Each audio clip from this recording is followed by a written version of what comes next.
قبل عيد الأضحى الماضي استوردت الجزائر 1,000,000 رأس من الغنم لمواجهة الارتفاع الكبير في أسعارها محليا، لكن هذا الهدف لم يتحقق، فثمن الأضحية لم ينخفض بل بيعت بأكثر من 1030 دولارا، بينما كان متوسط سعر الأضحية في المنطقة حينذاك 500 دولار فقط. نحن نتحدث عن ضعف ثمنها الطبيعي.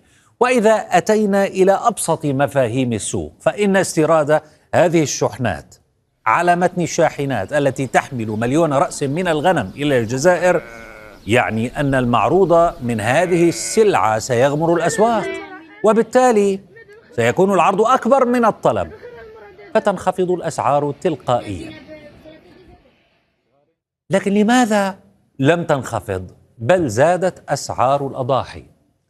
النيابة العامة الجزائرية وجهت تهم الفساد واستغلال النفوذ وتبديد المال العام والتلاعب بالصفقات العمومية ل41 متورطا في القضية، وأمر القضاء بحبس 13 شخصا منهم ووضع 28 الآخرين تحت الرقابة القضائية ومنعهم من السفر. أبرز الموقوفين هم مسؤولون في الشركة الجزائرية للحوم الحمراء الفيار، وعلى رأسهم المدير العام للشركة ومدير المالية ورئيس خلية البيطرة ومدير المصلحة التجارية.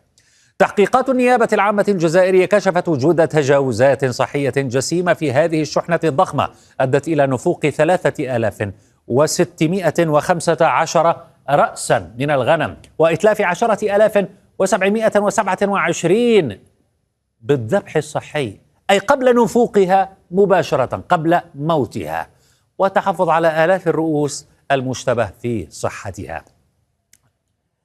أين هي السلطات الصحية في الجزائر؟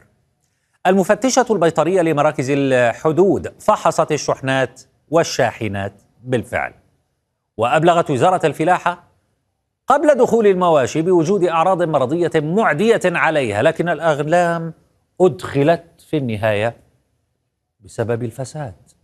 النائب العام لدى مجلس قضاء الجزائر محمد الكمال بن بوضياف أدلى بتصريحات بشأن هذه القضية. استمعوا لما قال. إن الوقائع التي استعرضتها أمامكم اليوم لا يمكن اختزالها في مجرد خلل إداري عابر. نحن بصدد النظر في عملية وطنية استراتيجية سخرت لها إمكانيات مالية ضخمة من خزينة الدولة، وأن أي مساس بهذه العملية هو مساس مباشر بالمال العام وتنظيم السوق والأمن الصحي، وقبل كل ذلك هو مساس بسلامة الإدارة وثقة المواطن بمؤسساته. من هذا المنبر أؤكد لكم أن النيابة العامة تتعاطى مع هذا الملف بكل ما يقتضيه من صرامة وحزم.